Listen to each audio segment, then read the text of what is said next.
How Wall Street escaped the crypto meltdown. In the great cryptocurrency bloodbath of 2022, how did Wall Street manage to come safe? Why has the mecca of economy been in peace after the crypto downfall? Do you have any ideas or wild guesses? Don't worry if you're not too familiar with it.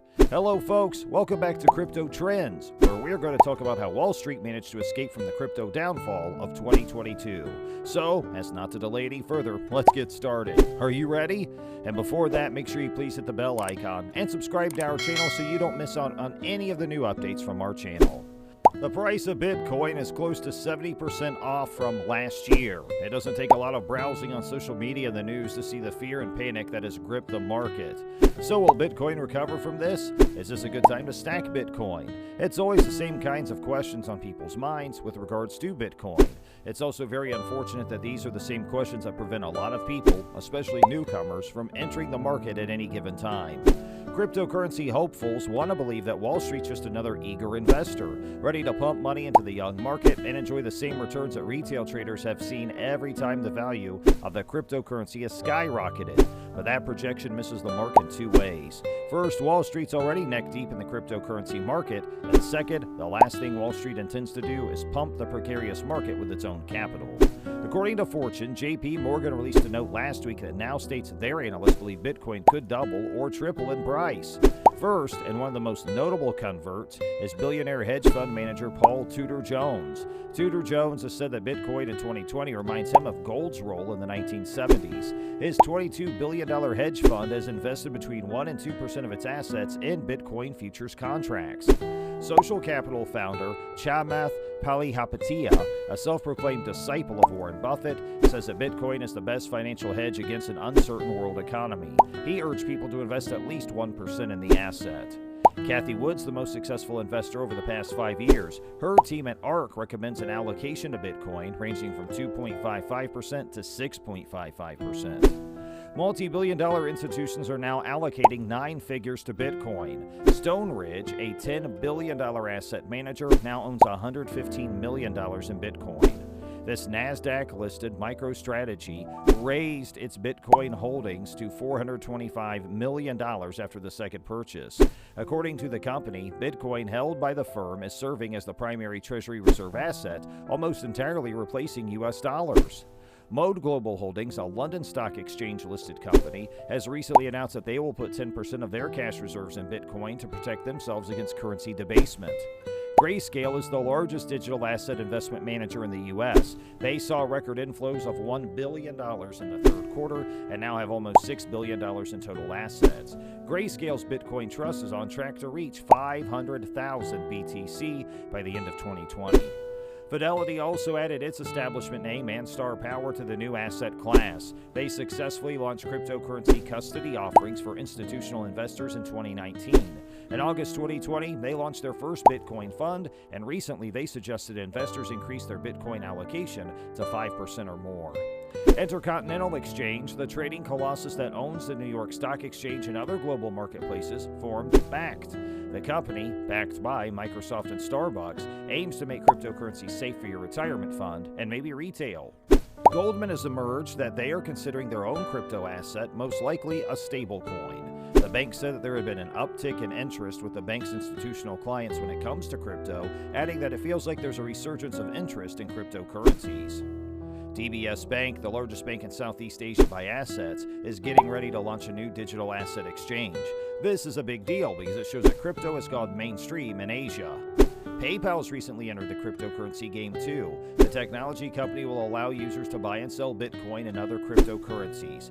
PayPal has more than 345 million users and 25 million merchants and is the 20th largest bank by deposits. But why did this happen? Institutional finance has had many opportunities to make money in the cryptocurrency space, but as its influence spreads, the cryptocurrency market is transforming into something new. Whether intentionally or as a byproduct of its own flaws, Wall Street could slowly be killing cryptocurrency.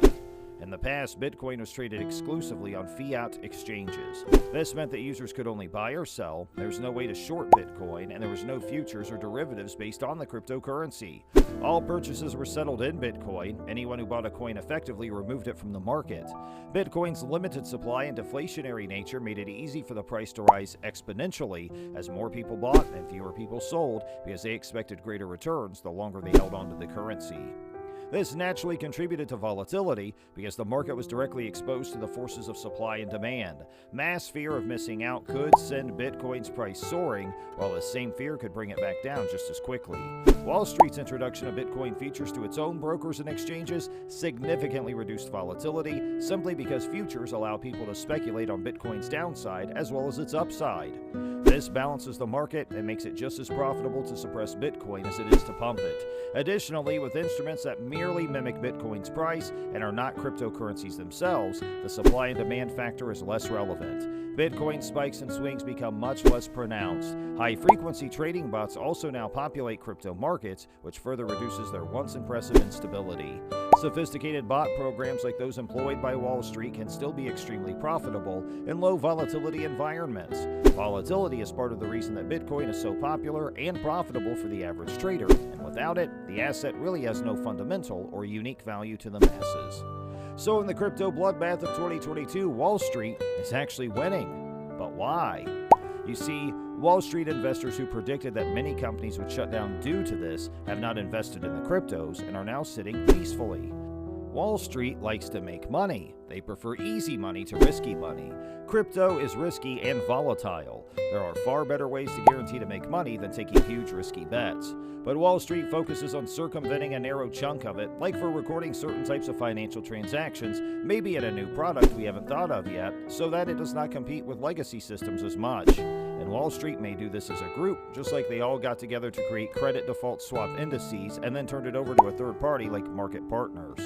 Just like they got together and created the International Swaps and Derivatives Association, Inc., formerly the International Swap Dealers Association.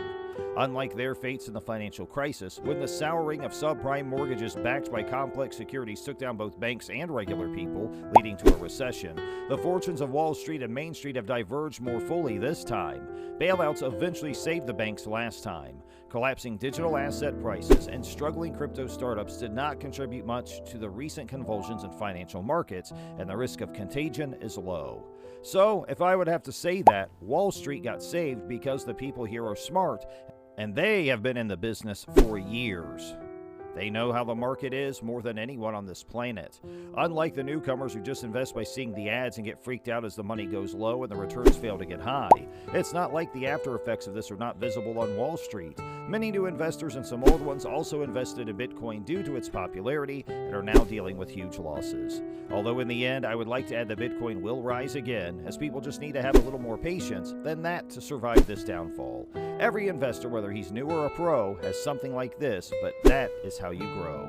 So guys, that's it for this video. And if you have any queries or suggestions on your mind, please feel free to put them in the comments below. And guys, just one more thing. If you like the video, please like, share, and subscribe. And I'll see you in the next one. Happy